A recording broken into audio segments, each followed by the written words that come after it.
and St Helens. I think everyone was quite excited for this one, and the BBC had travelled en masse down to the south of France to watch it and share it with us. It was St Helens were 20-10 up at half time, so leading the way, and they did finish 36 points to 20 winners, so fairly solid win for the reigning cup holders. 8,624, so pretty positive crowd for a quick turnaround for a cup game. Chris Kendall was the referee. We got a few fan views in on this one. All Saints based. Do you want to start with the first one? Yeah, so Mike Webb 58 says, Wolf ball tres in. Score a try and we'll score one more. 5 minutes of absolute beauty. All 17 could have been man of the match, but Wolf still not happy. However, much more gracious than McNamara pre and post match. I've got to be honest, I don't think I've watched any interviews or read any of the comments from this game. Me neither. So I have no context. Nope. Frogmore said, I don't even have anything funny to say this week. That might have been the hardest draw we had to play the whole tournament. Drax came out strong for the first 20 minutes, but after scoring first seemed to take the foot off the pedal and we went into cruise mode. King Jack still finds a way to amaze me with the try he started and finished from our end of the field. Coy's trophy. And finally, St David said, Saints were imperious, better all over the Gilbert Brutus. Back-to-back tries created by Wellesby and scored by Wellesby and Dodd broke the back of the home team. Bring on the pies. Yeah, I think that sort of back-to-back around the 20-minute mark, that quick double-fire effort, both long-range tries, both well-worked tries, that along combined with when Walmsley came back on, pretty much I think just after or maybe just before, but I think just after Yahar had scored in the second half and made it, interesting maybe at 26-16, and then all of a sudden 5 minutes later it wasn't interesting anymore. Or was it 2016 actually? I can't remember. Anyway, but I think those two moments around about the middle of each half as well, they came, didn't they? Were the two defining moments of this game, and ultimately Saints were just too clinical, and Wellesby was good, and Walmsley's too good. Yeah. I have to say, I was really frustrated at the end of this game. Really frustrated.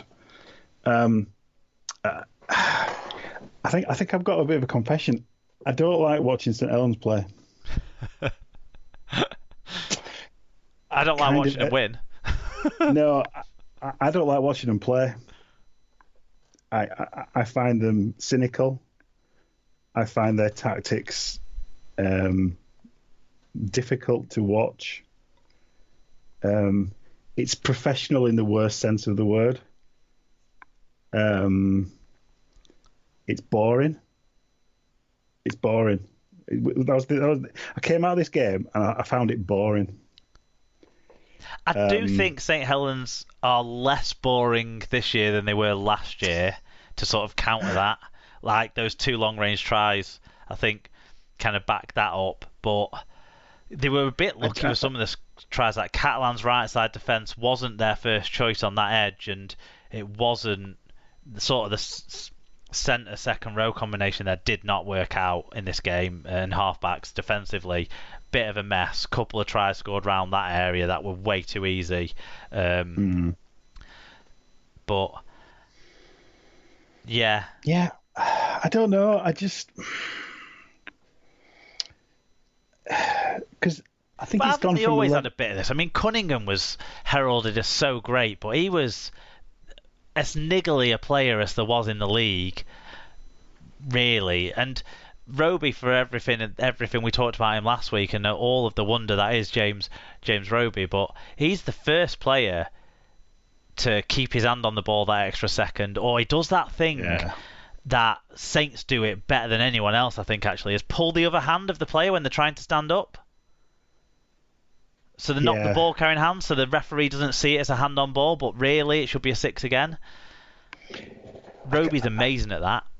Yeah, but this is the thing. This is the frustration, that they are amazing at it.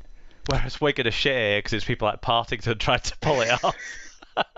There is a level of admiration because of how drilled they are, and I do appreciate Wolf Ball in that sense. But all I'm saying is I don't enjoy watching it. I find it boring to watch. Well, it's a shame because they're going to be playing a lot more matches on TV this year. I know they're going to be watching, I'm going to be there for the semi-final, and I'm going to have to watch it.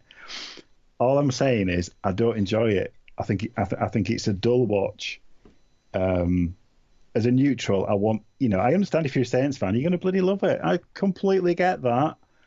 I probably would love it if it was my team as well.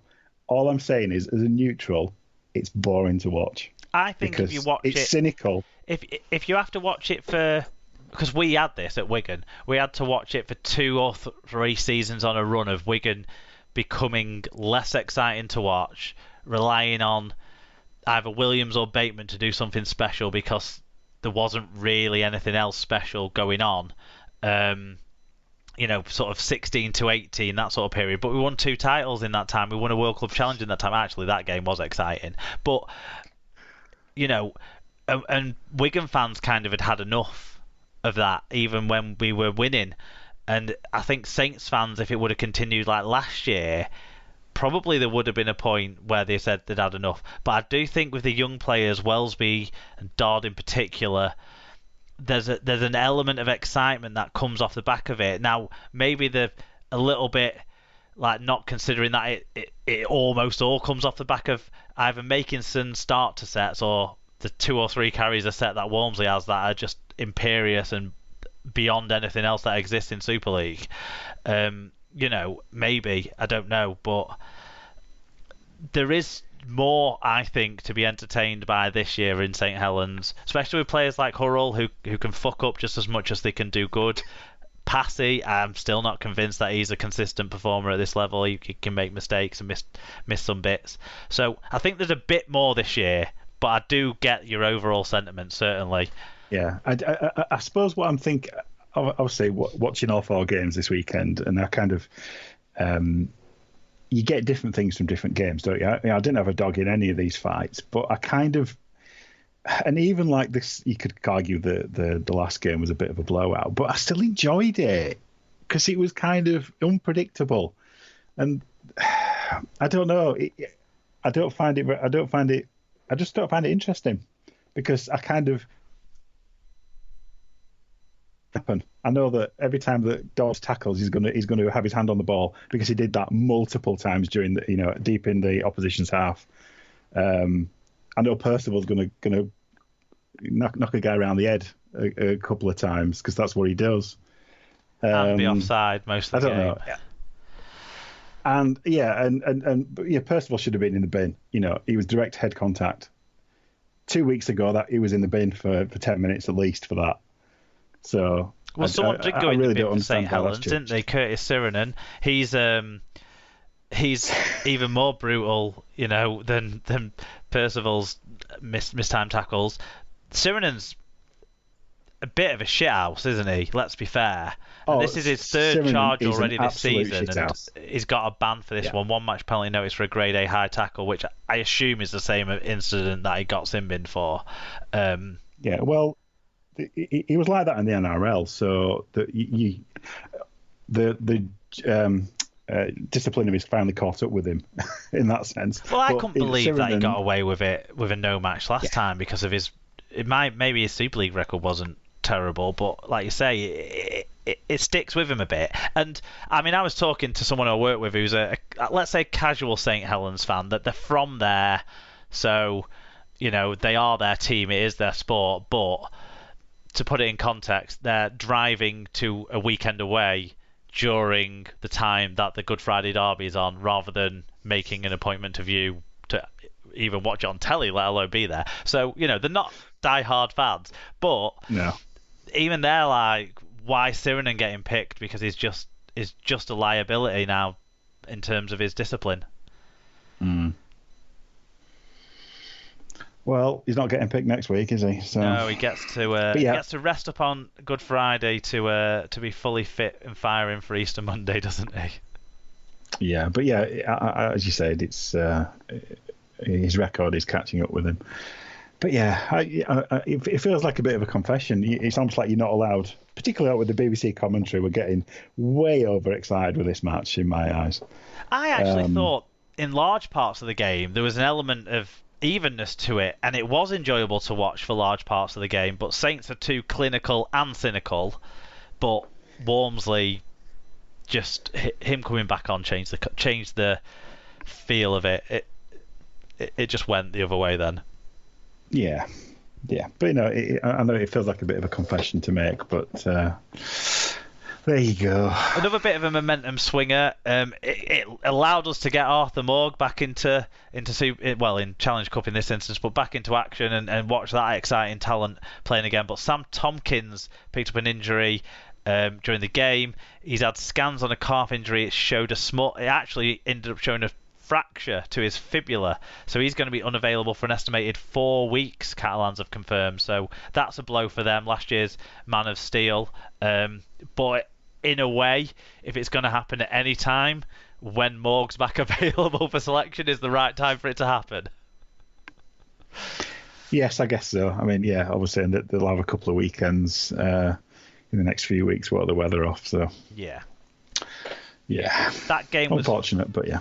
That game was followed on Saturday afternoon, early evening, with Huddersfield versus Hull FC. It was 16-6 to the Giants at half-time. They ended up winning 24-16. Only 3,637 is the crowd figure for this. I'd say half of that were Hull fans, probably. Liam Moore was the referee. Let's see if he's coming to in for some criticism from the Hull FC fans. I've not read any of the fan views yet. Do you want to start us off with Always in Our Shadow? Yeah, so they say, lack of application from the halves. Can someone explain when Gale brings or what Gale brings? Nothing. Big efforts from Liggett and Mount. Struggled to see any other positives except the M62 was open. Cowbell Clanger said, Giants played really well and deserved it. Nice to right the result from a few weeks ago. Jones had a stormer against the Codheads. Loves sticking it to his old team. Lola here was head and shoulders the best player on the pitch, exposing Connor's woeful lack of pace. He won't make the England team in that position. Gale also ineffective past his best. Yeah, that... Lola here, Connor, okay, he had to turn, but he had about 6 or 7 yards on him at the start of that run and was beaten by 6 or 7 yards. I did not put Lola here being that much faster than Jake Connor. That was a worry for Connor. Connor he's incredibly bad as a last line of defence. Yeah. His positioning is really bad. But he can make some exciting catches, so does that make up for it? No, because at the end of the day, I love a fullback who can kind of tackle, can make those last line of defence tackles, and yeah. But his terrible last line of defence, combined with his brilliant sort of last play with the ball in his hands in attack sort of situation, does make him a very watchable, and Hull FC actually very watchable. Oh, he's very watchable. He's just not. It's almost like he needs to be fullback in attack and not in defense. We're not in defence, but anyway. Yeah. Esther says we simply weren't good enough this week. Too many mistakes and bad kicks. Had chances but dropped the ball. Fatboy Rob said, sat in the packed FC end of this one. Their fans really deserve a better side. Huddersfield should just give up. Huh? Gale was shy, lol. Connor can't defend for shit and couldn't attack either in this one. Ref was shy, but not as bad as Hicks, in brackets ginger twat. I don't think he had any strong opinions on the ref. He just wanted to make another dig at Hicks. And say ginger twat again, because he knows that riles people up. Joshua's granddad says, misfiring from the off. FC need to decide where they want to play Love Me Do and let him perform. Gale's kicking game pathetic. Only Liggett and Mount turned up in the pack. Connor didn't look interested. Don't like him, but big performance from Hill.